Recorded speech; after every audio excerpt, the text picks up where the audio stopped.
liking all this food, so that's good. That'll make you come back. Because the way to reach people is through your belly. We got to reach you through your belly before we can reach you through your mind. Right?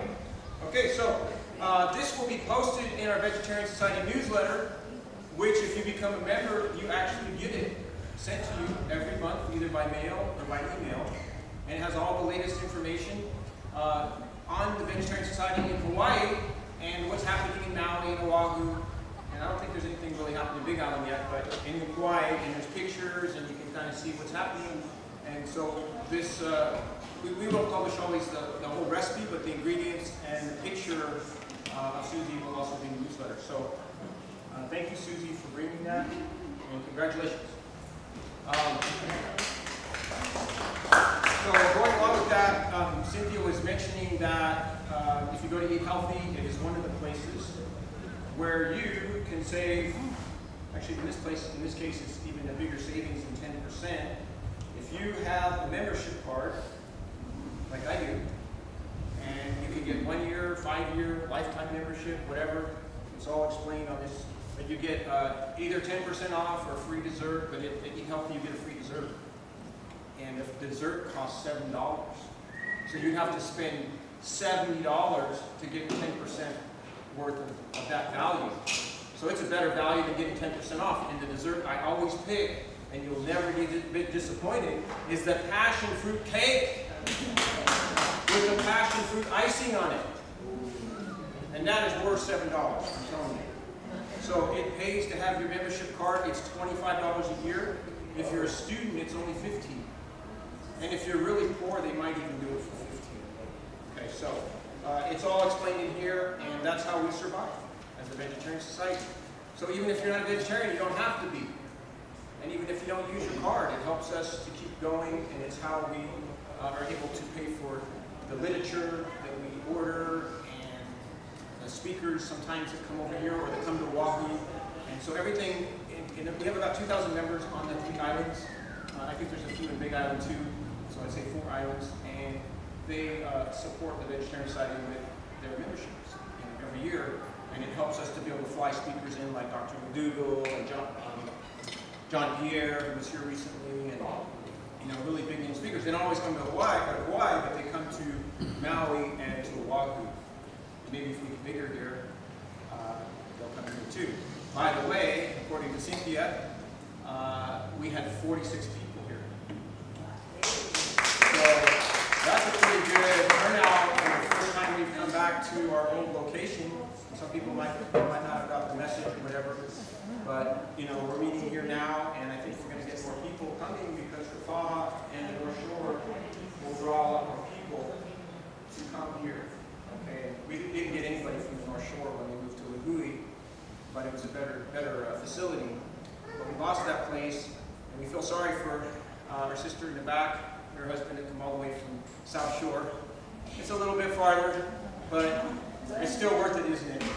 And you even said you weren't going to come, it's too far. And we came! Right, all the way from Hawaii. And we have some guests, or some first-timers, I should say. How many people is the first time you've been here?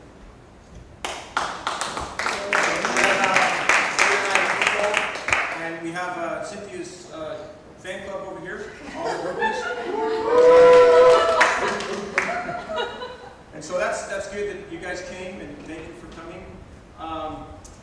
The other announcement I want to make, and it's probably one of the most important ones, is that Cynthia, because of her dedication and love for the mission of the Vegetarian Society, which is to protect the earth, the animals, and our health, she is going to take this thing over on an interim basis, and she is going to be our new coordinator.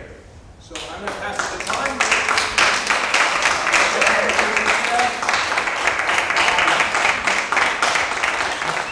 This is the first time that I will actually be introducing her as a speaker. She's also speaking today, and she is going to be our coordinator, and she's not really sure that it'll be a long-term decision, but she didn't want the Vegetarian Society to stop meeting, and so she's willing to do it as long as she can. But she has some help from Benjamin.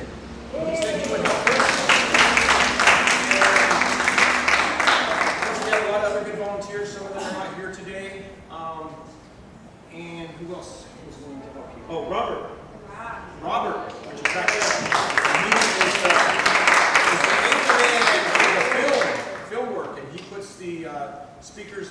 and that's an amazing thing. I mean, he does a great job of putting this on the television, public access. It's on his channel 53, and then he puts it on YouTube. We have our own YouTube channel.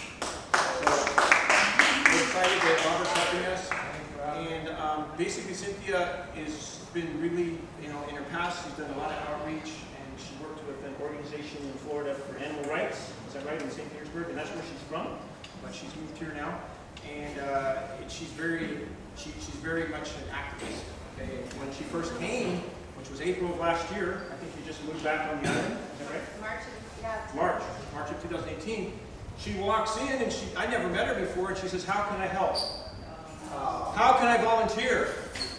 And I said, "That's the kind of volunteers I'm looking for." I didn't even ask her. She just wanted to do something. And now she's going to take over and help us. And so she has a good team, and I've sent her all the emails, and I've helped her, with a lot of the background stuff to help her make transition. But there's still stuff she's learning, and this is all new to her. So give her some slack. And it's a big responsibility for somebody that's not even 30 years old yet. Okay? So, it's exciting, and it's going to be some growing pains, but she has a good support team that I've been able to assemble. Michelle isn't here, but she's our outreach coordinator, and she's the one that posts everything on Facebook along with Robert, and she also puts the flyers up everywhere. So that's probably how some of you found out about this. Is that right? Okay. So some of you find out about it through the emails, some of you found out maybe about through the flyers. So we have the outreach coordinator. And if you don't have your email on here and you want to be on our email list, you'll get a flyer every month so you know what's happening and who's speaking and all that. So that's why we have an email list. Cynthia is going to make a brief announcement. This will be my last meeting as doing anything up here. Okay, I can still volunteer, help set up, that kind of stuff. But this is my very last meeting, and it's just a transitional meeting.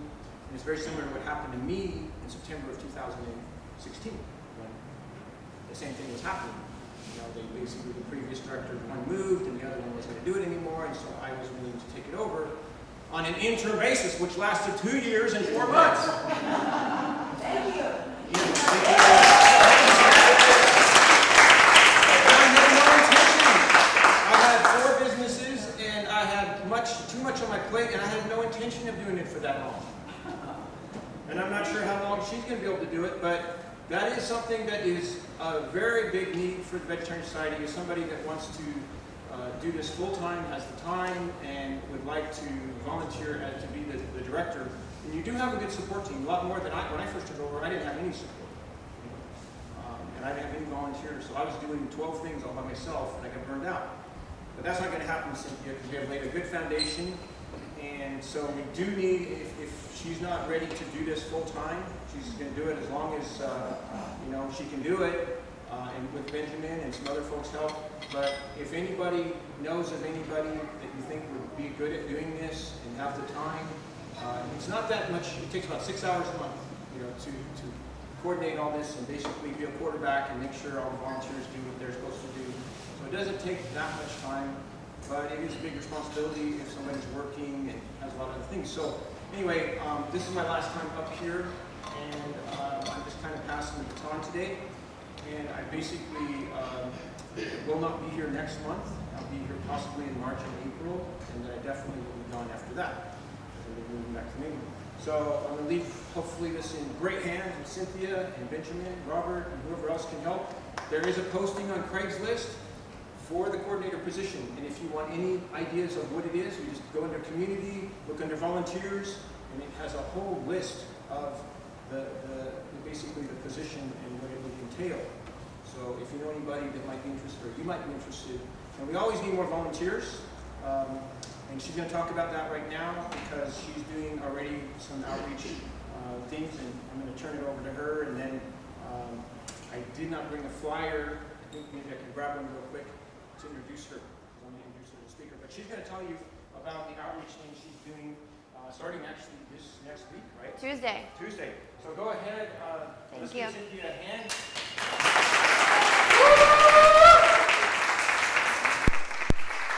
Thank you.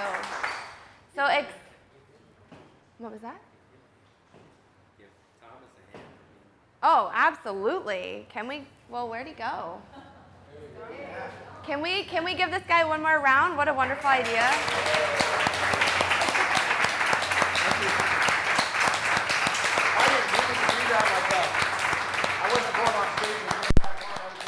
That was like an encore, really. Like, one more song, one more song.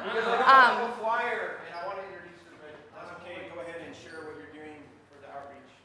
There are a lot of changes. Good changes, right? Sometimes some of these are maybe changes that we have to adjust to, like our new location, things like that. But I really personally appreciate everybody's support and kindness in the way that we're handling and dealing with those changes, and you guys being here today. If you can't hear me, like, let me know, because I might fade in and out. But one of the changes that's really big, that's just beginning this coming Tuesday, is we will have outreach at the college, at KCC. So every other Tuesday from noon to 2 p.m., I will be there, rain or shine, with a table. We'll have much more literature than this sent to me from organizations like PETA and Vegan Outreach, material, how-to guides, brochures explaining what we do with the Vegetarian Society. All kinds of really awesome stuff will be available for the students. And the good news is that our table will be right in front of the cafeteria, right as they're going in and out from lunch, thinking about food and their food choices. So it'll be really non-aggressive. We're not going to be pulling people over. We're not going to be chasing students down. But we're going to be there to provide some information and like spread the message of compassion in a really non-aggressive way. So that's going to be every other Tuesday. So I'm really excited about that, yeah.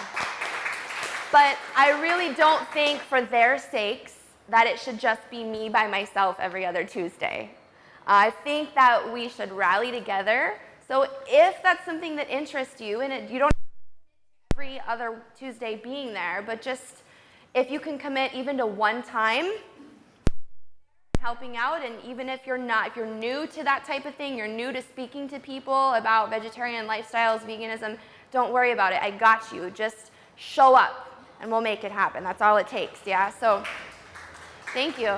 On the sign-in sheet, first of all, if you haven't signed in, just remember to come over here at any time and sign in. But also, if you are interested in helping out in some way as a volunteer, whether it's the outreach aspect of things, or whether it's coming and helping out with the meetings, whatever it is, anything that you want to help with, put a little star by your name. Like, let us know, and that way I can contact you and see exactly what it is you have in mind that you can contribute, or the ways that you'd like to help. So we have one more type of outreach. There are two things going on. One was the college, and we also have art night at Hanapepe. So has anybody ever been to the art night on Fridays? Busy. Yeah, it is. It is busy. Busier than I expected. Twice now. Yes? Yes. Twice. Ben, myself, Thomas, Gisela, and Debbie came as well. And we set up our little table there with literature similar to this literature right here. And we were able to leaflet and in a non-aggressive way just pass out information to those that wanted to take it, wanted to read it. And we did that for a couple hours on 2 different Fridays, and it was so successful. We made some great connections too. So successful, yeah. We met people that actually thanked us for being there. We met other vegans and vegetarians who are traveling, who it was really comforting for them to come to an art night in Hawaii on vacation and see other vegans, vegetarians promoting the same thing that the lifestyle they have back home. So it was a really awesome experience. You literally cannot leave feeling down. After outreach, you leave feeling like $1 million. So if you want to contact her information is all on that card. Other than that, I just want to introduce Cynthia, and I thank her for not only taking over this amazing Vegetarian Society group that we have in Hawaii, but being willing to speak, because we didn't have a speaker. So, she should get a double hand for doing both this month. Can we not clap for me anymore, please? But this is new to her, and the thing is, she's was telling me how nervous she was and all this stuff. And the reality is, she's got an amazing gift of talking to people, but she's never really spoken much to large groups. She's great at talking to people everywhere. You know, she just goes and talks to them, and she's good at outreach and all that. But she has got a presentation today that I wanted to tell you about, because I found it on my phone, and it's all right there. There's your little Thank you, Ben. pointer. Thank you for bringing that Benjamin and going all the way back and reading it. She is a certified, let me tell you a little bit about her so you understand the background. She's a certified personal trainer and yoga instructor with 9 years of experience as a vegan in the fitness industry. So you need to get fit and you need to go see her. Okay? She attended California University of PA. Pennsylvania. Okay, and she had a majoring in exercise science. One of the greatest passions is supporting others to make transformations in their lives through exercise and nutrient-dense plant-based eating. She moved to Kauai from Florida, where she worked with a nonprofit called Compassion Kind to rescue and relocate animals and to raise funds for international animal rights educating programs. She has volunteered with organizations such as Vegan Outreach, Anonymous for the Voiceless, and solutionary events educating the public through various types of animal rights activism. She currently coordinates outreach events for the VSH here on Kauai, and she has support from Vegan Outreach and PETA organizations. And then her talk today, I'll just share that real quick. She's going to discover the why of becoming a vegan and living a compassionate lifestyle. It's time for us to create new motives for plant-based eating. We will discuss the far-reaching benefits of expanding your animal-free diet to a cruelty-free way of life, not just your diet. A lifestyle is much larger than a diet. Whether you are vegan or someone considering how to take the next step toward plant-based living, you will benefit from such topics as going deeper than great health, how to be heard without speaking. That I want to understand, because I don't know how to be heard without speaking. So going deeper than great health, respecting the stages of change, adding Ahimsa to Aloha. I don't know what that is, but I'll find out. And everyone is an educator. And she suggests to bring a pen and a piece of paper to take notes. But even if you don't have one, and we don't have one for you, you can watch it in about a week when Robert edits it, or 10 days, I don't know. What? About a week. Yeah, well, he'll edit it and he'll put it on our YouTube channel. And our YouTube channel, you just Google Kauai Vegetarian or Vegan Society, you'll find it. I don't know the exact, but that's it. So, welcome, Cynthia. We're excited. Thomas. Thank you. I'm going to close the... Leave one of, leave the two open and then the one on top you can close. The one that's, because she's real sensitive. Oh, okay. Yeah, so that's why I left those two. We're going to get the lights out though, so yeah, close that one. Okay, I'll stop there and see what it's like without. Oh, yeah, totally good, right? Can everybody see? If you feel the need... are you okay with that? Just leave this one open. Is that okay? She just needs some. Okay.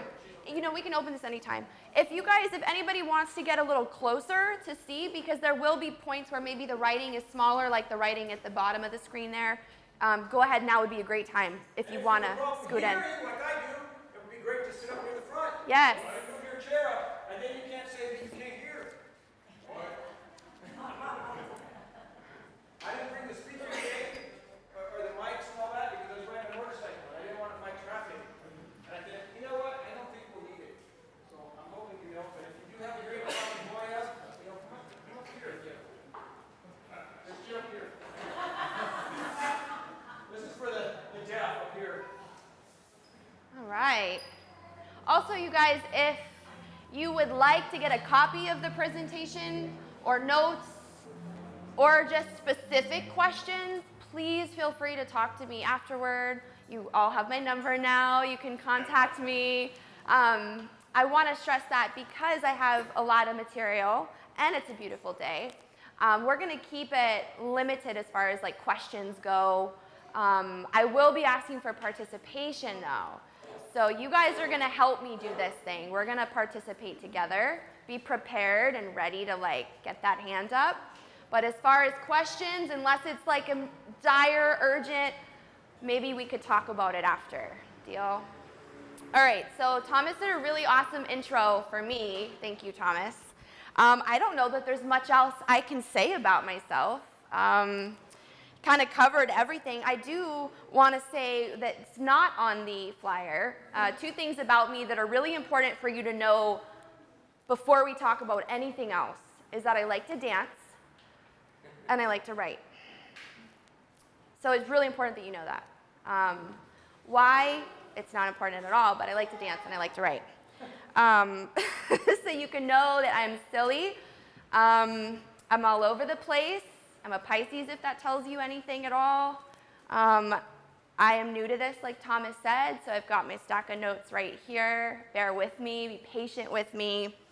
As far as why I'm vegan, or let's just put it this way, I wasn't always vegan for the same reasons that I am today. I went vegan back in 2009, and I did that strictly for health, just because I wanted to be healthier. Nothing wrong with that at all, right? A lot of us have that same thing in common. But I went back to being vegetarian for a little while in 2016 because I thought it served my health better at that time. So I included things like dairy and eggs in my diet for a little while.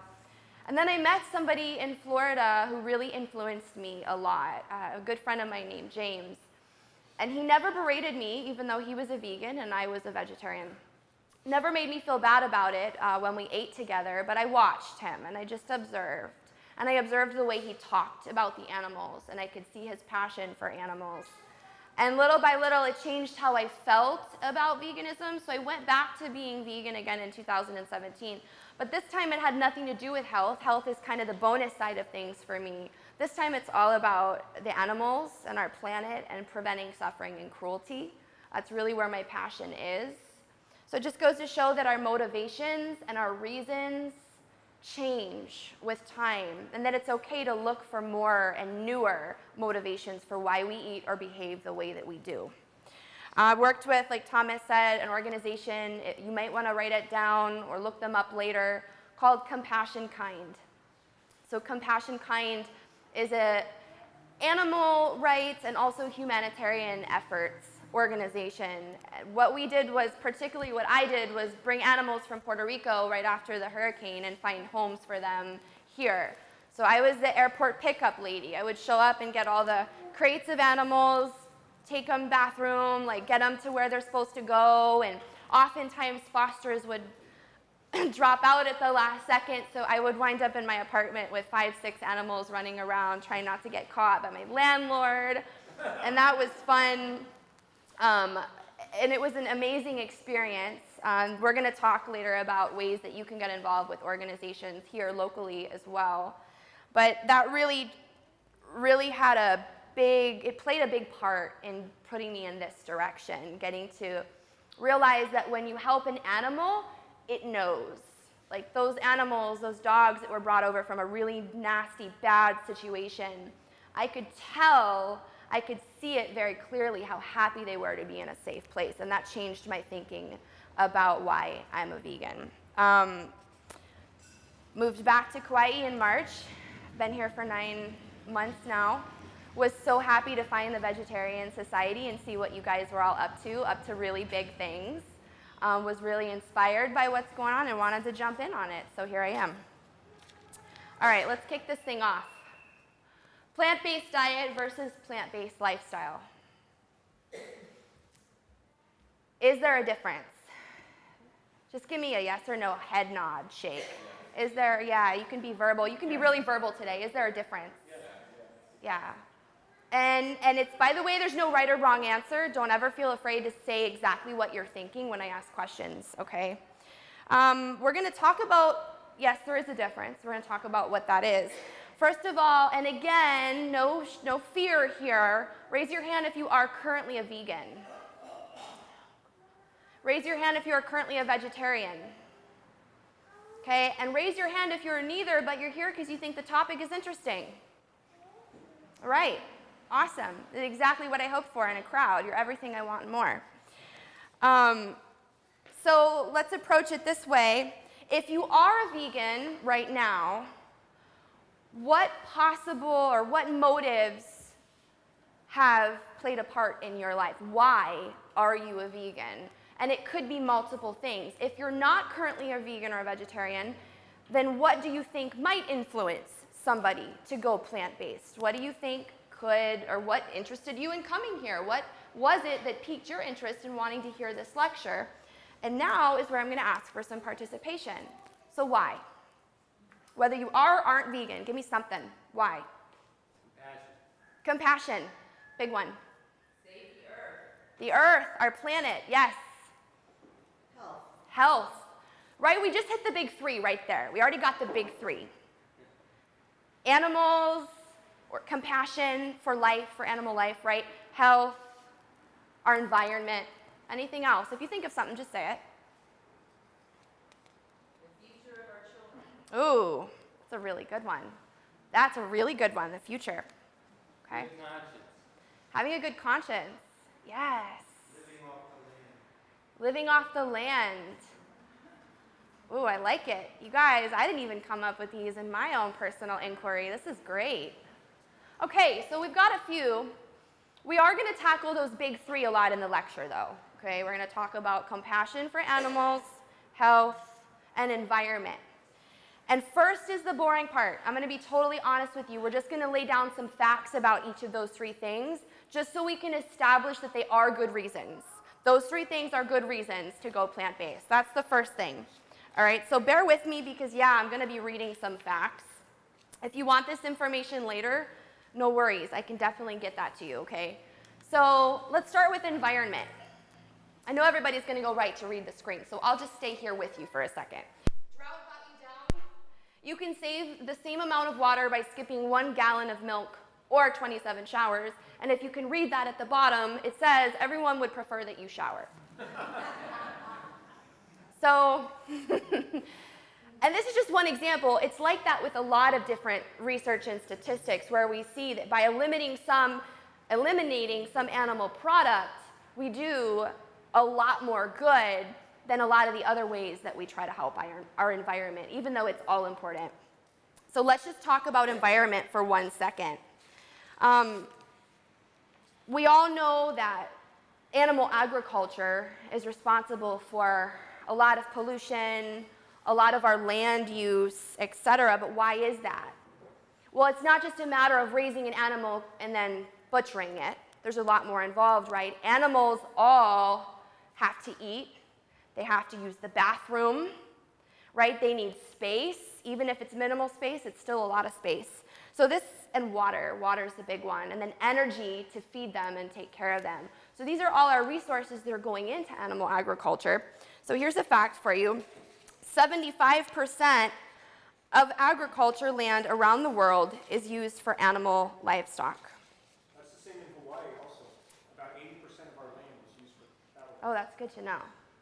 So when we think about how much, it seems like a place here in Hawaii, right? It seems like a place where we have so much fresh produce and so much agriculture going on. Our farmers markets are full of amazing, beautiful produce. But still, that's nothing as far as land space being taken compared to the amount of land that's being used for animal agriculture or feeding the animals as well. Here's another fact. Soy. Actually, I want to break this down for a second. One time I heard the argument from somebody that, well, soy is a big reason for deforestation in the Amazon. And they were trying to tell me that basically because I eat soy, I'm a vegan, that I'm doing harm as well. So I wanted to look that up. I wanted to share that. Soy cultivation is a major driver of deforestation in the Amazon basin. But why, though? Seeds from the soybean plant provide high-protein animal feed for livestock, and 80% of Amazon soy is destined for animal feed. Similar percentages are used, or smaller percentages are used for oil or eaten directly. So the amount of deforestation, basically Amazon land being done away with, right, for soy is going towards animal agriculture, not when we go get our soy milk at the store. So it's really important to know the difference and to get our facts to our research. Here's another one. Farming is one of the leading causes of deforestation. It's particularly bad in the Amazon rainforest, which we were just talking about, where 65% of Amazon deforestation is to make grazing land for beef cattle or land to grow corn and, there it is, soy for animals on factory farms. Since meat production is a leading cause of deforestation and habitat destruction, it's also a leading cause of wildlife extinction. What about grass-fed? You know, we are concerned here on island with where things are coming from, and we hear a lot of times that term. It's grass-fed, local, etc. And it sounds like a really positive thing. We're reading that on the label, and it's like kind of comforting. Okay, this is grass-fed. Well, habitat destruction for ranching, even for grass-fed, same thing, is a problem in the U.S. According to the Center for Biological Diversity, there are currently 175 threatened or endangered species living on U.S. public lands that are threatened by the presence of livestock, animals being grown for food or raised for food. To make matters worse, USDA Wildlife Services killed 2.7 million animals in 2016 for the benefit of ranchers. This includes predators like bears, endangered gray wolves, as well as ground squirrels and birds. Okay, so what about water? When we think about water, we're always trying to conserve, right? There used to be those commercials on TV all the time about conservation of water and changing our shower heads and everything. Well, in California, where much of the country's food comes from California, consumers use only 4% of the water, while the meat and dairy industry uses over 45%. Why is this? Because the animals themselves, the feed that's fed to the animals, and slaughter and processing all requires tremendous amounts of water. Okay, let's talk about factory farms. Billions of animals who are crammed into U.S. factory farms each year produce enormous amounts of methane. Are we familiar with methane? It's a nasty gas that pollutes our environment when we talk about global warming and ozone destruction, and all that methane comes up. Greenhouse gases. Yep. So ruminants such as cows, sheep, and goats produce that gas, methane, while they digest their food. And it's also emitted from the acres of cesspools that are filled with the feces from those animals.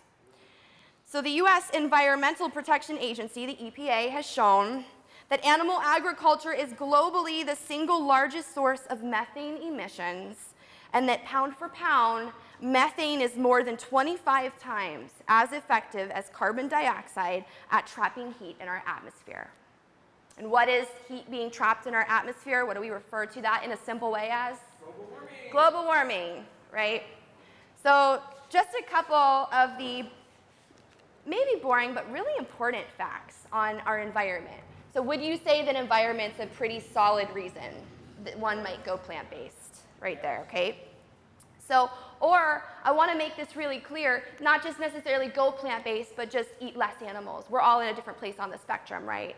So you might just be inclined to eat less to improve or increase your plant consumption based on the environment, okay? Animals. Okay, so let's look at a couple little facts in regards to the animals. Let's start with pigs. Mother pigs are typically kept confined in cages so small that they can't turn around. Imagine your entire life not being able to turn around. This is it right here. I'm one direction till I die. Born, death, one direction. In these cages, they develop severe psychological problems, wonder why, such as biting the bars until their teeth break and banging their heads.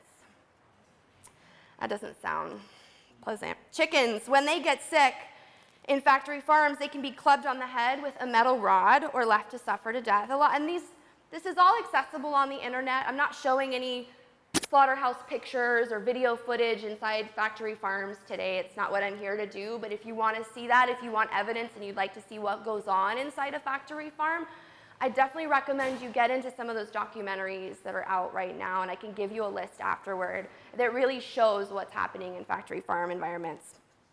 At the slaughterhouse, they are electrically paralyzed before having their throats cut. If they avoid the blade, as many birds do, they will drown in a tank of scalding hot water. Okay, but what about eggs? There's that fine line, yeah, and I totally understand the reasoning there for being vegetarian. The eggs are cage-free. I don't feel like that's, it's a positive thing when we see that on the label, cage-free. Well, Because egg farms, including free range and cage-free, have no use for the male chicks, they're often tossed alive into a grinding machine. Others are thrown into garbage bags to suffocate or starve. And so for some of you, this is just, it's stuff you already know. If you've been a vegan or vegetarian for a long time, these are just reminders you already know. But these are reminders that are good for us to hear, right? What about dairy? That's another one that might be hard to give up.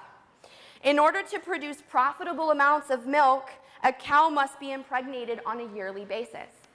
Not by the choice of the cow, obviously.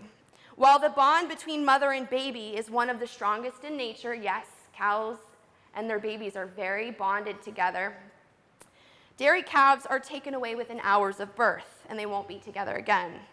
The normal lifespan of a cow is 20 years, but modern dairy cows are slaughtered at 5. So that's 25 25% of their lifespan, natural lifespan, that they actually get to live. So that's like us being allowed to live 20 years, right? That's how much of our lifespan 25% is relatively, and that's if you're really, really lucky. So we've talked about animals. Let's talk about health. Wait, first of all, would you say that just based on a few small facts that caring about the animals and their welfare is a pretty significant reason to eat more plants? Yeah, I agree. Oh, real quick, yeah, I'm sure you saw this fun fact, right, about the fish. We tend to overlook fish, especially here, right? We have an abundance of fish around our island, so people are really into local fresh caught fish. I watched Blue Planet 2. Has anybody seen that documentary, Blue Planet 2, or Blue Planet 1? It's available on Netflix right now, Blue Planet 2, by the way, and it's amazing. But it showcases how smart, how insanely intelligent fish are. It gives you chills to see what fish do and what's been videotaped over long amounts of time with underwater cameras, just kind of peering in on the life of these fish and sea creatures. Fish are very smart. They have long-term memories and are smart enough to learn tricks. And yes, it is a myth that fish cannot feel pain. That is untrue, and with a little search, that can be confirmed online as well. Fish do feel pain, but they can't do anything about it when they feel pain, so they're suffering silently. Okay, so let's move on to health. The reason these books are up here, these are a few of my particular favorites, of my interests. These are all books that are related to veganism from a health standpoint. So not really talking about the animals much, not really talking about the environment, but these are geared towards health. And I suggest you could take a picture, get with me after, maybe write a title or two down, because these are phenomenal reads for your hammock by the beach. The Pillars of Health, that's written by John Pierre. If you were here for his talk, I ordered that right after the talk, and I'm really enjoying it right now. But I would like to also talk about the one on the far right corner, Vegan Sex. So Ellen, the author, she's a vegan author, but also a vegan athlete who's run a few hundred marathons. She's a good personal friend. I worked with her in Florida at Veg Fest and volunteering at different events. But I got in touch with her and I just asked her, like, what would describe her book really to someone else? Because when you look at it, it might be a little intimidating. And what she told me was, the book takes a personal look at why vegans get more energy, oxygen, and fun in and out of bed. Okay, there are a lot of medical references in the book and a lot of science in the book. And she also says, what's good for the heart is good for other parts. So anyway, I'll leave it at that on that book. But I suggest that you maybe take a look at some of those titles. As far as health goes, yeah, there's a lot of facts. I'm going to try not to go over too many. But the Academy of Nutrition and Dietetics, which is not a vegan organization, it's just a government organization on nutrition, right? They provide facts and research and statistics on what the American people should and shouldn't eat. What they said is that eating vegetarian or vegan has many benefits and is safe for all people, or people of all ages, including pregnant women. I want to ask a question, you guys. Who here has been affected by diabetes, high blood pressure, high cholesterol, or heart disease? Anybody? Any of those things. Or know somebody close to you that's been affected by one of those. Yeah, that's more hands, yeah. All right. It's definitely a personal thing for a lot of us. So eating fewer animal products often results in lower cholesterol, lower blood pressure, and a reduced risk of cancer. I want to focus on the high cholesterol part, though. Meat, eggs, and dairy products are high in cholesterol and saturated fat. Now, this is a really important fact. No plant food in the world contains cholesterol. That is an animal product derivative. That is from things that are from animals. Okay, so as these fatty substances build up inside the walls of arteries as plaque, blood flow to all the areas of the body is impeded. This artery damage is called atherosclerosis, and when too little blood reaches various regions of the body, normal bodily functions are impaired, setting people up for a number of different diseases, most notably heart disease. Okay, so two of the big types of heart disease we hear a lot about. Number one, stroke, which is blood flow being restricted from the brain or being blocked to the brain. And then heart attack, blood flow being blocked to the heart.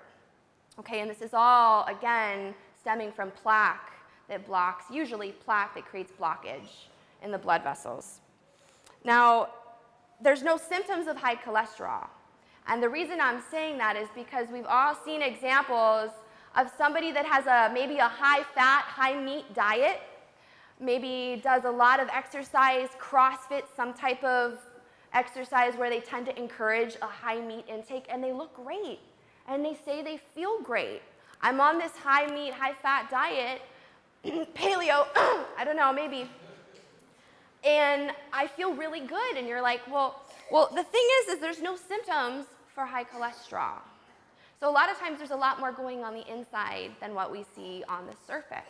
If you've ever had a friend, and I have personally, who appeared very healthy and happy and suddenly, sadly dropped dead because of a heart issue, it's usually because stuff is going on behind the scenes. It's not apparent on the outside, but diet plays a major role. So on that note, don't worry about having a deficiency in cholesterol if you're a vegan, because yes, there is good cholesterol. Our livers naturally make the cholesterol that we need, and our livers can make that cholesterol from plant foods. So we're okay if we're vegan, don't worry. All right, so from the health standpoint, that's just a few. Is it a logical reason to eat more plants? Yeah. All right, I agree. So we should be alarmed. All right, why is that there? Well, Dr. Charles Atwood, a nutritionist that's pretty well known, points out just how strange it is that more is not done in light of the information that we just talked about. If people were being run down by trucks at the same rate that they're dying from heart attacks induced by diets high in meat, eggs, and dairy products, drastic steps would be taken. That's so true. Just a little side note there I wanted to share. So, in that case, we've just talked about the big three. What are these motives that we've talked about? Environment, health, and compassion or love of animals. What do they have in common? You can think about it, and if you want to offer an answer, you can throw it out there. Love, yeah, absolutely. Peace, yep. Reverence. Good. Compassion. There's really no wrong answer. This is all great. If you look at the Leonardo da Vinci quote, it says, learn how to see, realize everything connects to everything else. So the one common thread that I'm particularly talking about between those three motives is that they are all expansive. They're multifaceted. They logically apply to other areas of life other than just what we eat. For example, I love animals, that's why I'm a vegan. Well, if I love animals and I don't want to harm them, and that's a core belief for me, then I would also withdraw my support from any product, service, or practice that hurts animals, right? That makes sense based on my belief, my idea of loving animals, right? Which, let's face it, it's a war being fought on many fronts, way more than just factory farming. So what I put in my mouth is part of it, but there's a lot more going on that affects animals than just what I eat. So if my love for animals is big enough to determine what I eat in my life, then to align myself with that core belief, I would also need to take a look at what other industries abuse or use animals, right? So, and it's the same with each of those three that we've talked about. Yes, those three motives are really good reasons why we would eat plant-based, but they go way beyond that. The exception is if you are a vegan simply and purely because you hate the taste of every single food that is from an animal, which that's usually nobody. Is anybody a vegan just because they hate the taste of anything from an animal? Usually there's more involved, right? So, before we get overwhelmed and decide that this is just too much, because it seems like there's a lot involved, right?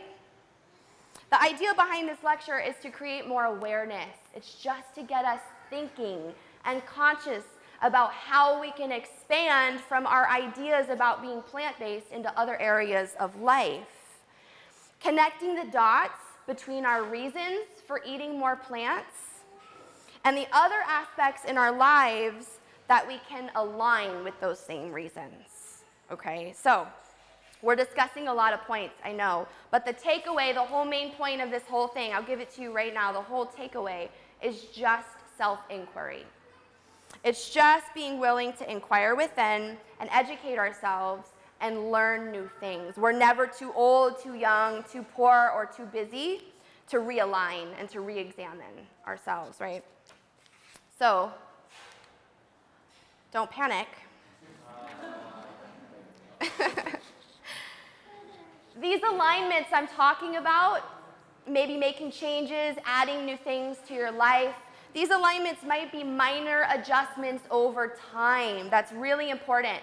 Nobody is telling you to run home after this lecture and destroy everything in your house that might be tied to animals, or throw your microwave out the window, or put tin foil on your head so they can't hear your thoughts. Nobody is saying that. So remain calm. All we're doing here today is just checking our alignment, okay? So let's go back to the big three. We've already established that they're good reasons, they're good motives for eating more plants and having a plant-based diet. But now that we've talked about them, how can we make them more of a plant-based lifestyle? So what other areas besides what we eat, besides diet, can we show our love of, number one, animals, right? And keep in mind, it's not about perfection, it's about realignments. So I would like a little bit of help here, a little bit of participation. What ways? What other areas in life, Thomas? Clothing, huge. Don't go to the zoo or aquarium. Ooh, zoos, aquariums. Adopting from the humane society. Yes, adopting, rescue, etc. Cruelty-free health products. Cruelty-free health products. See that symbol right there? That's something we should look for when we go to buy health products. Did you know that the Humane Society can take an animal out for a day? Yes, that is such a good point, the field trip program. And they also had one for the holidays too, where you could take a pet home for the holidays. So imagine that, animals that are kind of in waiting to go to a loving home, and they might be there for a long time, but now there's a way to take them out and give them a day of exercise up Sleeping Giant or go to the beach or whatever it might be. Anything else that comes to mind? Yes. Yeah, we probably don't even know the half of it when it comes to what our products and who our products are tested on before we buy them. Anything else? Also, the things that we buy for our homes, like ivory, from elephants, it supports the ivory trade. Mm-hmm. And things that are exotic things that, people buy, not even exotic, but it all involves cruelty to animals. Trapping fur, all this stuff. Exactly. So sometimes it's just as simple as looking below the surface on something. And it's a common thing with us humans that sometimes we don't want to look. We don't want to see necessarily. And that's that part of us, that willful ignorance sometimes, that we don't want to look because it's uncomfortable. And if we know, that means then we're accountable. But again, we're talking about realigning how we feel, what we believe with our life, right, and what we do. Well, when you talk about looking below the surface, maybe take a look at the picture of the horse on the left. So when I was in like elementary school, every girl's favorite animal was a horse. And when we think about horses, the way we like to think of them is the picture on the right, right? Like that's how I think of a horse, running free, it's beautiful, that's how we want to think of horses. But typically what we see is actually the picture on the left. Now that picture was taken, it was in the New York Post in an article in 2017. That's one of the horses that does the carriage rides in New York, which again is really marketed well as a really positive, fun experience, right? But that's where the horse lives, barely has any room to stand up, turn around, and his living quarters are covered in feces. So again, maybe looking beyond the surface on some of the things that at first glance seem pretty innocent. If we're realigning, we might start to look a little further. All right, so what about circus animals? Who mentioned that? Did you mention circus, Ben? Somebody mentioned circus. Well, it just happened this month that Hawaii has officially banned the use of wild animals in circuses, which is awesome. Yeah, it's really good. We're the second state. New Jersey was the first state to actually make that. So there's only two, and we're number 2, right? So that means you won't see any more elephants, bears, tigers, anything like that in a circus in Hawaii, which is a huge victory. Yes. And I will give a shout out to Governor David Ige because he made that happen. So that's another way that we can think about aligning our life with our lifestyle, our choices. What about the picture in the middle here, the fish nets? Now, that is actually a trawling net. Is anybody here familiar with trawling, the fishing industry, how that works? So with trawling, what happens is the nets drag at the bottom of the ocean, and they expand out and basically pull and catch everything in their path. And some of what they catch might be the fish that they're actually out there to catch. And then a lot of what's caught is not. And the things that might be caught that are not the fish they're trying to catch include dolphins, whales, seals, turtles, etc. And not only that, but the heavy chains that drag across the bottom damage and destroy all of the bottom habitat, the coral. Coral can take many decades to come back to the levels it was before the trawling, and sometimes it can never come back. So it has a devastating effect. And also there's a thing called ghost nets. So sometimes nets, huge nets, bigger than we've ever seen just on the beach when we do a cleanup, are just left and abandoned in the ocean by these big fishing boats, fishing companies, industry. And they're left maybe sometimes intentionally, sometimes not. But those nets also are responsible for the death of a lot of sea life, including sharks, dolphins, whales, seals, etc. So there's more ways than just buying a vegan cheese at the store that we can show our love of animals, right? So again, what we're talking about is vegan lifestyle or plant-based lifestyle versus plant-based diet. Are we seeing a difference? Yes. Yeah, let's go to next one, environment. Again, I want to have some help. You can use the pictures also as help for you for what to say, but what comes to mind with environment? What other ways, now besides just eating a plant-based diet, can you think of? Yeah, go for it. Trash in the ocean. As a related thing, like plastic bags usually use an animal fat in their production. What does? What uses animal fat? Plastic film. Yes. Bags and stuff. Like shrink wrap and stuff? Yes, okay. What else? There's got to be more that we can do for the environment than just what we eat, even though that's a big one. What else? Reusable product, reusable containers and products, yeah.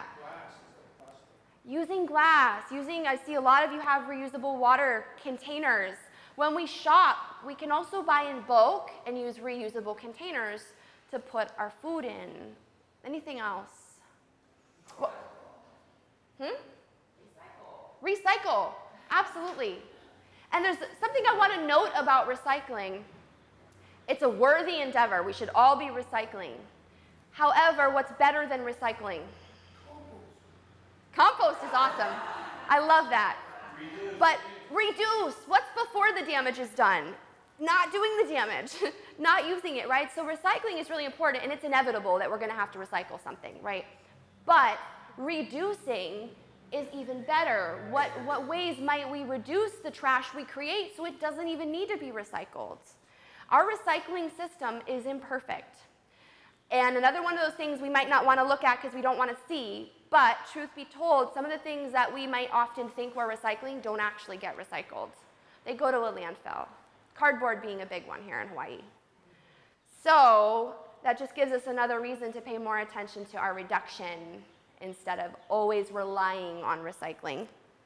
But yes, that's a big way we can help with our environment. What about the right-hand corner? What do you think those two pictures are really demonstrating? Local, right? We have every reason to. We've got all these there's a farmer's market every day of the week. Michelle LeMay provided a complete list of all of our local farmers markets. But why does that help the environment? Packaging, huge. What else? Transportation. How much energy, fuel, water, etc. goes into just transporting food that we want here now from another season across the world? Yeah. So those are things to think about too. And you see now we're starting to connect the dots. We're connecting the dots. You might say, I eat more plants because I care about the environment. Well, here we are talking about other ways that we can show we love the environment aside from just eating more plants. Lifestyle versus diet. Okay, let's move on. Health. Same thing. What other areas of life can we show our concern for our health? Exercise, big one. Get rid of the TV. What else? Yes, absolutely.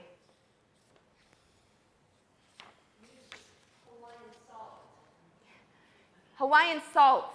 I like that. And those are really specific, but I think we can even talk about some of the really big ones. Aren't even so specific. They're like in-your-face ideas. Like, oh, sleep's a big one. Sleep's a big one. So on the picture on the far right corner, the gentleman, there's two real things we could talk about with that. One, it looks like he might be meditating. So taking time for self-care, that's an important aspect of health, right? But what else? He's outside. He's outside, which we have plenty of, right? Go ahead. He's setting his circadian rhythm. Yes. Yes.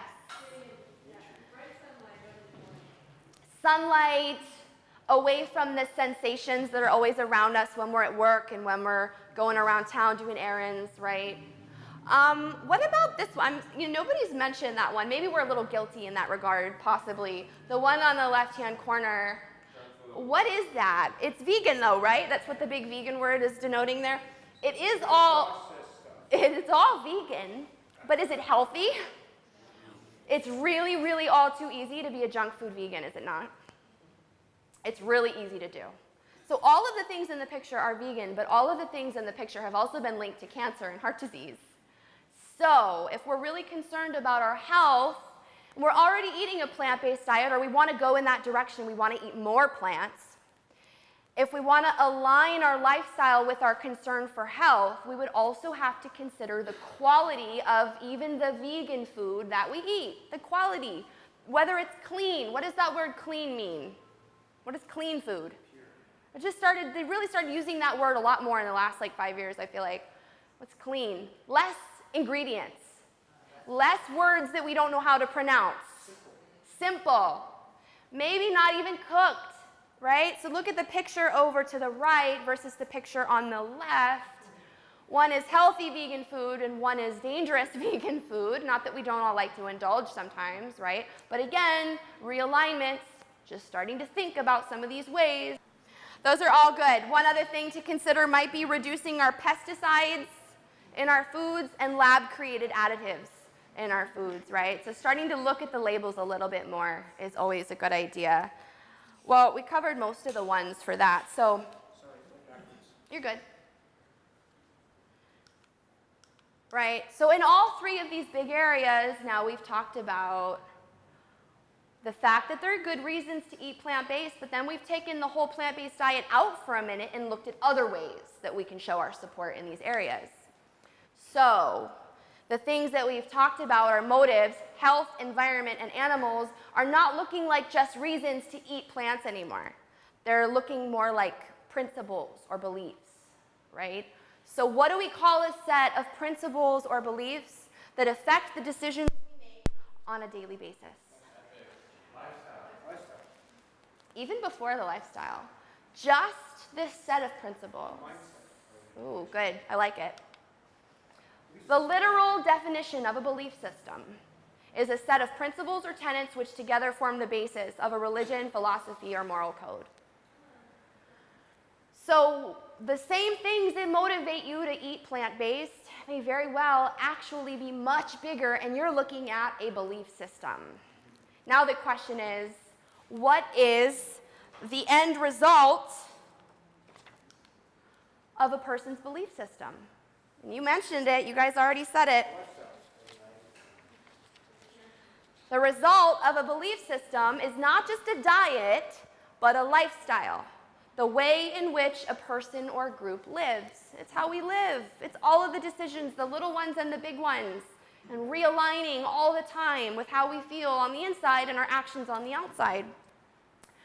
So, is it worth it? Because yeah, it's big. Yeah, there's a lot of things. We've talked about 1,000 different ways that we can realign, and it's work sometimes. We would all agree it's work sometimes. So is it worth it? Well, the Oxford study that's mentioned up there from 2016, just to touch on the environmental part of it, says that meat eaters are responsible for almost twice as many dietary greenhouse gas emissions per day as vegetarians, and about 2.5 times as many as vegans. So ending meat production would reduce the greenhouse gas emissions of the global agriculture industry by 63%. And a world full of vegans would reduce those emissions by 70%. What are the associated cost savings of those reduced emissions? $570 billion. So environmentally, is it worth it? Research is leaning towards yes.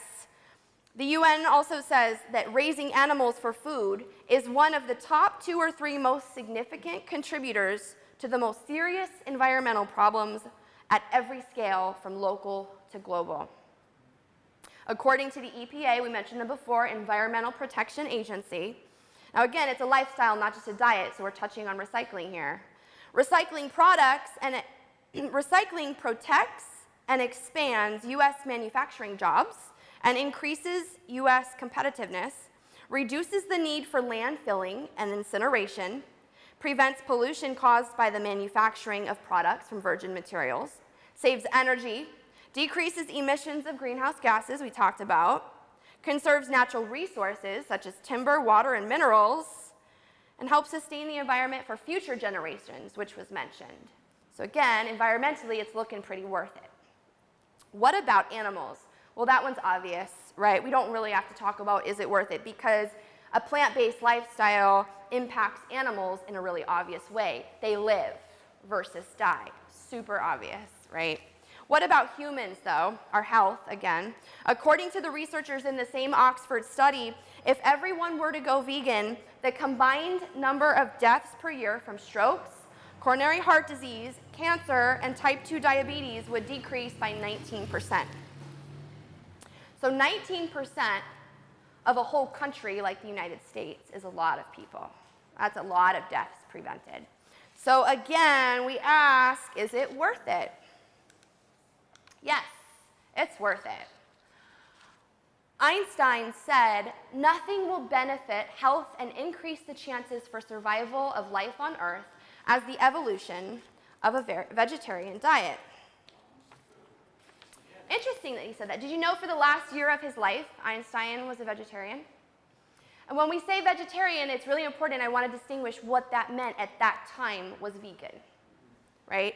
So at that time, the vegetarian, if you look at the suffix, Aryan, means having a concern or belief in a specific thing. Veg, well, obviously, vegetable, vegetation, concern with vegetables. It means you believe in vegetables. literally. But at that time, vegetarian meant vegan, no animal products, plant-based, right? So keeping with our theme, though, today, we might tweak that, we might change that and say nothing will benefit health and increase the chances for survival of life on Earth as the evolution to a plant-powered lifestyle. I like that better, personally, right? So, that said, will there ever be enough vegans to make that difference? Those are some big changes. How many of you here that are vegan or vegetarian became so in the last 6 years? Raise your hand. Significant amount of people from the room. Okay, so I see, Nikki, you're right here. This one's you. Look at the last 6 years, the dramatic increase in vegans. It's huge. Actually, the numbers are right here. 7.6 million US adults now consider themselves to be vegan at the time of the study, 2018. The number of vegans has increased by an estimated 2.8 million in those 6 years, which you are one of. Consider also that the rate of increase increases every year as well. So is that possible that we'll see major changes in our lifetime? Is it worth spreading the word? Absolutely. So in that case, what we're getting to is why aren't we talking about it more? If Einstein knew it was a big deal, and more people are discovering that, yeah, plant-based lifestyle makes a really big impact on everything, can we be a little louder about it? I don't mean louder as in aggressive, but can we use our voice a little bit more? What does talking about it mean, though? Does that always mean talking with your mouth, literally? No. In what ways do people show their support or that they're not supportive of a certain thing? How they spend their money, huge. Where they eat. Social media, yes. Yes. People can make it very clear where they stand on an issue without using their voice. So no, talking about it doesn't necessarily mean that you join me every other Tuesday and tell everybody why you're vegan. That's not necessarily what that means, even though I want you there. The word activist. All right, you might think of me as an activist, but I've got news for you. You are an activist as well. What do you feel strongly about? Like, what in your life would you say you take a stand for? If someone said something about it, you'd be inclined to be like, well, hey, wait a minute, this is how I feel. What? Anything? You don't have to say it, but if you think of something, you can. Marriage. Growing your own food.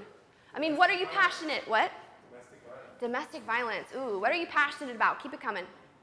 Planned Parenthood. Planned Parenthood. Awesome. We all have something.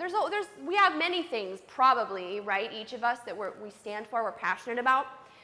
Activist is defined as a person who uses or supports strong actions in support of or opposition to one side of a controversial issue. And that's from Merriam-Webster. So just looking at that definition, you're probably an activist for more things in your life than you actually even realized. And your actions on a daily basis, mine too, is our form of activism. We're speaking about something at some point and showing our support either for or against it. Let's look at another definition of an activist. A person who campaigns to bring about political or social change. Okay, that sounds a little bit more complicated. What do you think of when you hear the word campaign? Lobbying. Yeah, does it maybe something like that? Yeah. Good news is you don't have to do that to be an activist.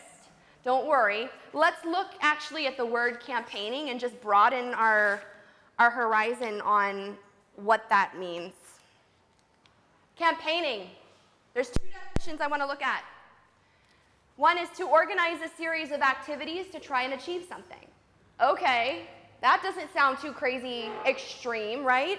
What about the second one? Working in an organized and active way toward a particular goal, typically a political or social one. Are either of those requiring you to picket? Absolutely not. And in some way or another, are you already campaigning for something in your life? Yes, we are always campaigning for something. Okay? So with that in mind, I'm going to ask you guys to look at a few pictures and tell me if this is activism. Yes or no? And you can say it out loud. Don't worry. There's no right or wrong answer. Just say what you think. Activism, yes or no? Yes. Activism, yes or no? What is on his van, by the way? You can get an idea. Even if you can't read it, you probably know. It's 1,000 ways and reasons to go vegan. Yeah, so he's got the vegan van. That's, by the way, his name is Earthling Ed. He does amazing TED Talks, demonstrations, and speaks about veganism in a really logical, concise way. You can't argue with it. It's so clear. So I would look him up as well. Yes, right? Activism? Activism, yes or no? Yes. Who paid for that billboard? Kudos to them, right? Activism, yes or no? Yes. What does that license plate say? Veg for life. Veg for life. Yes, that's activism. Yes or no? Yes. My laptop looks kind of like that with like 5 more stickers on it, but. Activism, yes or no? Yes. Absolutely. What about the person who put that sticker on a piece of glass somewhere? Yes. Yes. Because remember, we're not just talking about eating plant-based diet, even though, yeah, that's what brings us together today, but we're talking about the lifestyle, right? So is that talking about the lifestyle that we support? Yes. Absolutely. Activism. What about that? Yes. Yeah, absolutely. Coffee with a friend. What are they talking about? It's activism. Activism, yes or no? Yes. Yes. Cooking for someone. Yes. How many times have you cooked for somebody as a vegan or vegetarian who is not vegan or vegetarian? Have you ever done that? Yeah. Cooking for somebody, showing them a plant-based meal is absolutely activism. So, now you don't have to answer on this one. This is not a question. But the answer to everything, yeah, it's all activism. And that's the point that we're really getting to with this whole part about activism, is that yes, it is. Now this guy right here, this is my friend Evan. So if you want to look up another inspiring person in the vegan community, this is my buddy from Florida. He goes by Vegan Evan. So if you look him up online, you're going to immediately see 100 different videos and sites where he is on the internet. But Evan is 8 years old. He is an 8-year-old activist, and I mean activist in the highest sense of the word. He travels with his mom, Shannon, and speaks at Veg Fest, at all kinds of events, in front of thousands of people. They just went to Oahu in October. Yeah. They were just there. So I got in touch with Shannon, his mom, this morning, because I wanted his perspective. I wanted to ask Evan, what makes you an activist? So his mom asked him for me, and he immediately sent me a voice clip of his answer. And the very first words out of his mouth, 8-year-old Evan, was, I just try to inspire and talk to people as much as I can, and that makes me an activist. So it wasn't any of those other things that might come to mind when we think about activism. It wasn't even leafleting or speaking in front of 1,000 people, but just inspiring someone as much as possible, right? And then he went on to talk about all the other ways that he does that as well. Evan raps. I don't mean like Christmas gifts.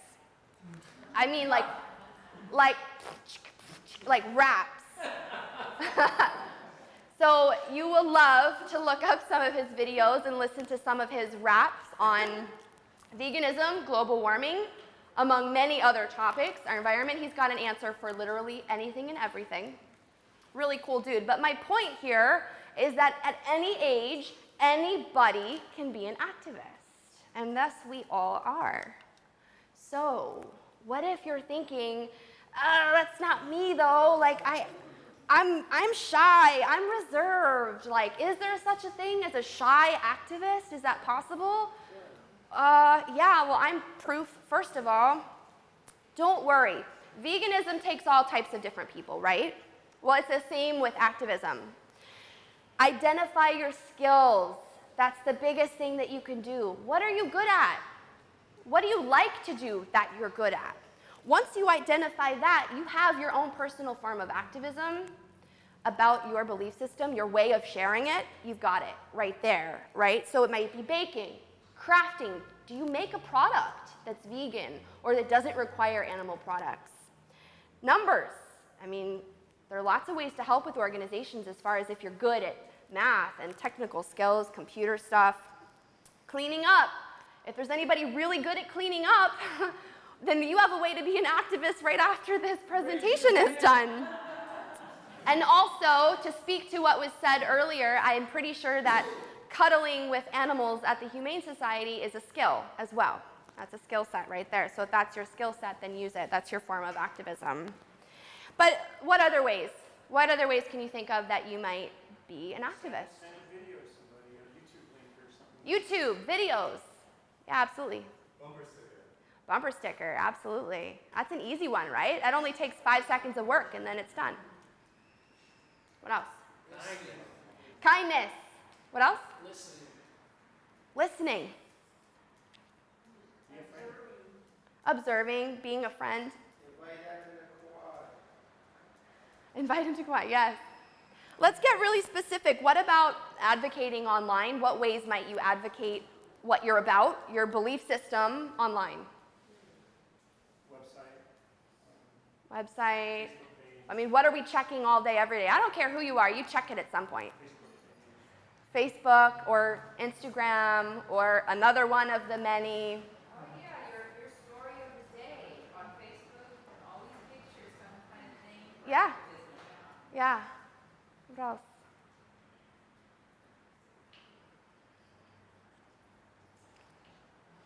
Does activism always have to be you putting your words together in a perfect paragraph and explaining something about veganism? Or can it just be a picture of you doing something for one of those beliefs, animals, environment, or health, or whatever it is? Just a picture of you doing something with no words. That's activism too. Just setting an example, leading by example is activism. If you are shy, what can you do that we have here now, literally, in this room? Show up. You can show up. You can join a group. And there's many groups, but I'm a fan of this one in particular, the Vegetarian Society of Hawaii.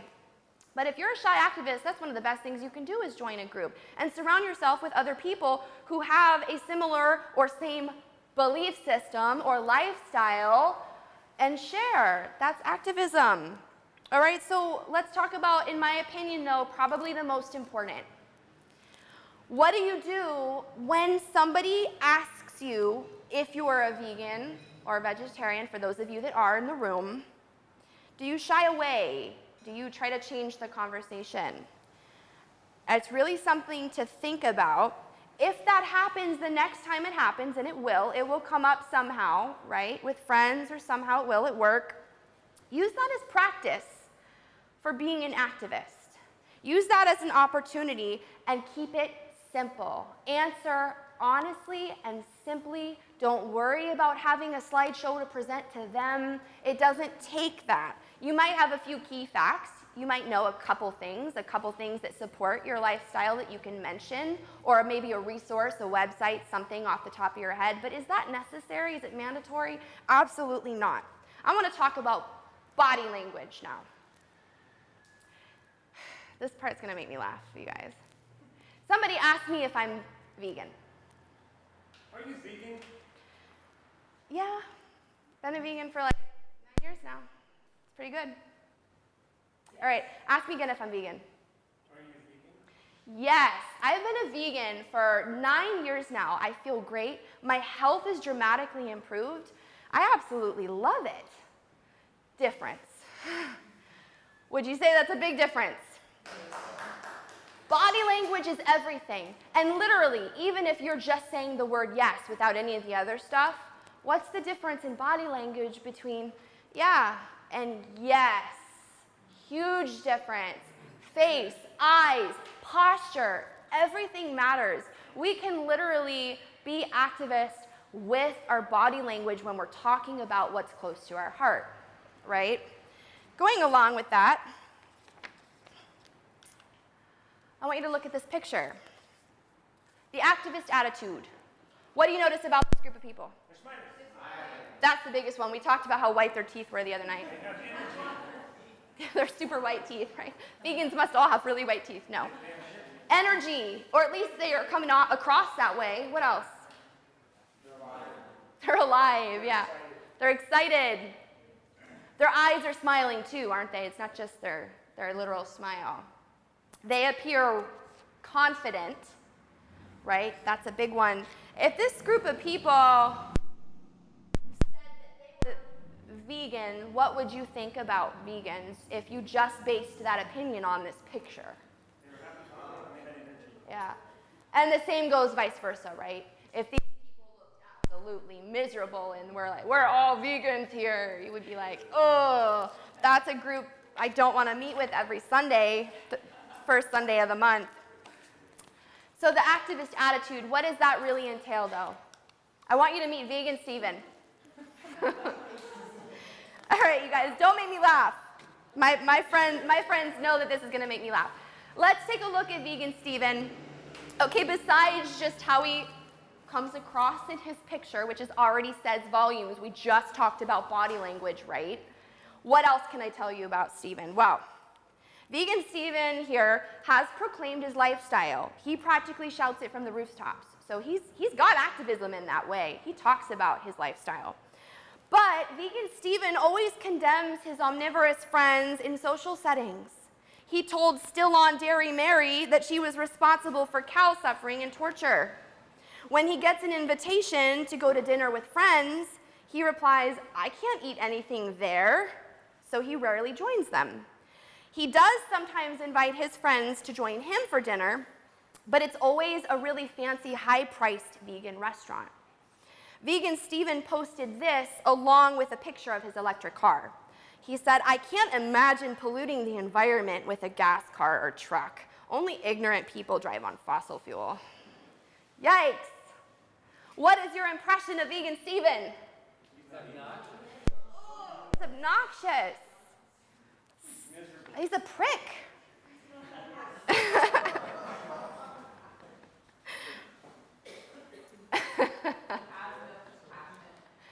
Yeah, is he making, he is a vegan, but is he making veganism look good? No! No. Is he approachable? No. Yeah. So, let's compare with Vegan Tegan. I had a lot of fun with this, you guys. Let's look at Vegan Tegan. Vegan Tegan is known, don't look at me, you guys, to be approachable and kind. She is quick to open the conversation on plant-powered topics, but her omnivorous friends never feel shamed or put down in her company. She leads by example and gets proactive in her community. She shows by example where her support lies with her purchases and her entertainment choices. When her friends invite her out to dinner, she likes to find out ahead of time what vegan choices might be possible at the restaurant, and sometimes she brings something homemade if there's a lack of options. She invites her friends over for vegan meals often, and invites them also to try new things in the community as well. Vegan Tegan likes to show people how simple and easy it can be to reduce animal product use in their lives with her blog. Okay, so an activist, right? But how do you feel about her? Exceptional. Yeah, she's exceptional. Yeah, we aspire, but would you say she's inspiring? Yeah. Is she pushy? She's pulley. She pulls you in, but she's not rude. Is she demeaning? No, she's not demeaning. If you met Vegan Tegan and she was the only vegan that you knew, and this was a whole new concept for you, what would your first impression of veganism be? A good one. It'd be positive. And if nothing else, it would just make you think. It would just get you curious. It would make you think. And that's the door that we're all just trying to open, is getting people to think and be aware, and that's it.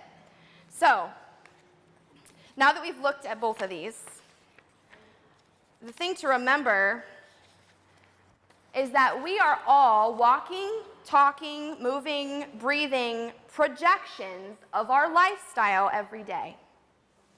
We're making that connection between our belief system and our lifestyle, right? When we're different, when we're unique or we live outside of our social or cultural norm, people get curious. People are watching. People are observing. They want to know what we're about because we're different. That means they see how we act, what we do, what we say. It's important. How we portray ourselves, how we project as vegans. So, we already talked about that. Now, we might be thinking, okay, I want to tell everybody, Cynthia, you're right. There's good reasons. It's more than just my diet. I'm an activist. Let's go. Well, hold on. Hold on. I want you to realize what your role as an activist is for your belief system. And it's important to understand that everybody processes information and goes through change differently. Super important. Some people could hear a lecture like this and boom, I want to be vegan. Others might go to 1,000 lectures like this, and then one day out of the blue, I don't think I'm going to eat animals anymore. Everybody is different. If you look at the stages of change up there, let's start with pre-contemplation. For example, pre-contemplation is like, I'm looking the other way. I'm willfully ignorant right now. I love doing that. Yahtzee! I'm really excited. You guys, I'm so excited right now. So basically, it's like, I'm not even considering, whatever the issue is, I'm not even thinking about it, right, at this point. I don't really want to see. So that's pre-contemplation. And then we look at contemplation. Well, that might be someone reading the leaflet we gave them, just looking at it. Maybe somebody just gathering some information, asking a vegan friend a question about their lifestyle, maybe watching one of those documentaries on Netflix, right? We're contemplating, we're thinking about it. Preparation. We've made a choice. We might even not realize it yet, but we've made a choice at that point in our stage of change. I'm going to do this, so now I'm going to make a plan. I'm looking up, I'm researching ways to achieve whatever my goal is, right? I want to make it successful. And then finally, the obvious one, action. Now that's the stage of change we wish we could instantly drop all of our non-vegan or vegetarian friends into, but it doesn't really work that way, right? There's a whole cycle involved. And for action, if you look after action, maintenance, and up there it says relapse or lapse, it doesn't necessarily always go there. I want to point that out. There should be a line, and some charts do have a line, from maintenance kind of going off and out of the picture, and sometimes we never relapse. We stay in that maintenance. But it's important to remember when you're dealing with people as an activist that relapse is a possible thing, and that it doesn't mean something bad either. We all go through different phases, right?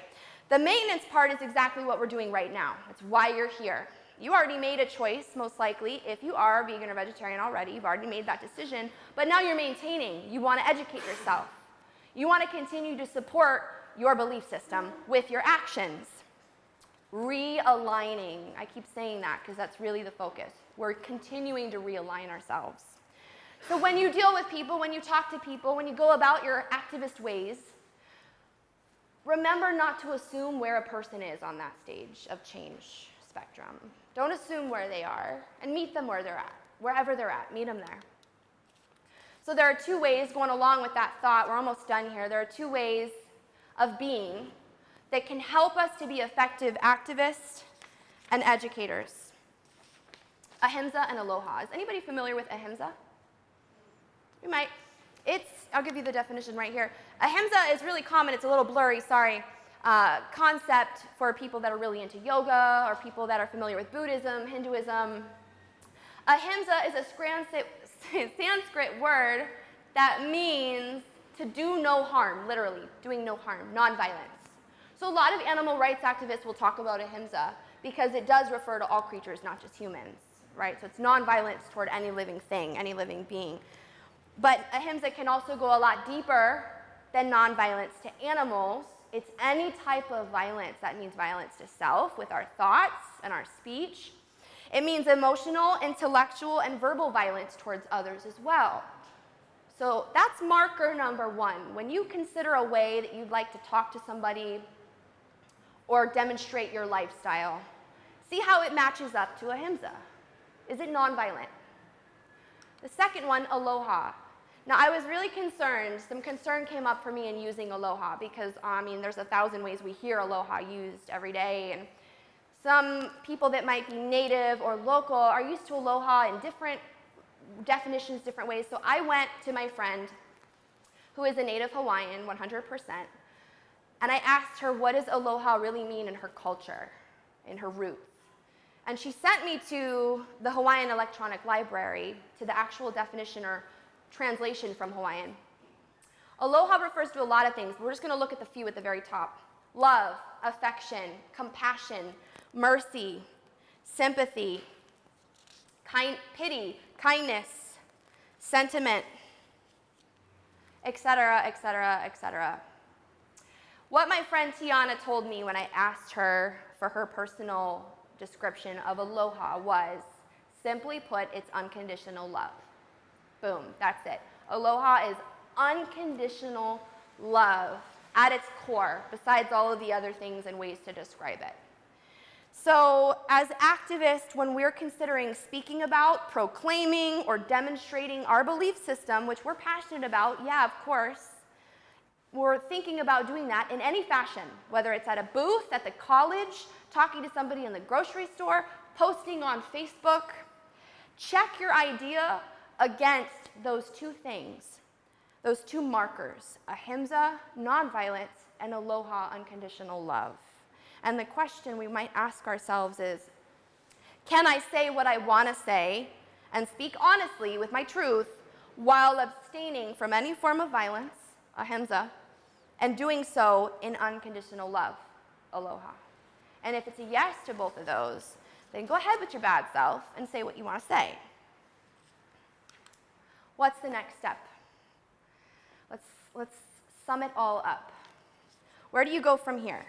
Well, hopefully, if this lecture did anything, you might be thinking about areas in your life in which you can realign or better line up your belief system with action. You might also be wondering what your skill set is as an activist. So I would like you to think about that, not just now, but when you leave. I'd like you to pick one area in your life in which the reasons for being vegan or vegetarian, your belief system, can also expand into your life outside of just your diet, number one. And the second thing is what you can do, just one thing to start, what you can do as an activist for your lifestyle. Remember, you're an activist for your lifestyle. You're preaching your lifestyle, not just the diet, right? That's the whole point. So there's a lot of things you can do here on Kauai. One of them is getting involved with the Vegetarian Society, obviously, because we're up to really big things, and it's going to keep getting better and growing. We have a beautiful island filled with wonderful produce, and there's no reason why there shouldn't be so much more education going on as far as animal rights, our health, and the environment, and a plant-based diet. So you can be a part of that. That's one big thing you can do. You can go online and you can look up some of the organizations, and I can provide you a list that offers free information, and tons of it, recipes, ways to get healthier with a plant-based lifestyle. I mean, there's 1,000 resources. That's one avenue. You might be an online advocate. You might post. You might mix it all up and do a little bit of everything. You might go online when you leave today and order a sweatshirt that says #vegan. I don't care what it is. It may be something different for each of us. But what can you do in a specific way to be the activist that you are with your skill set? Okay, so let's sum it all up. What's the difference between a plant-based diet and a plant-powered lifestyle? Everything.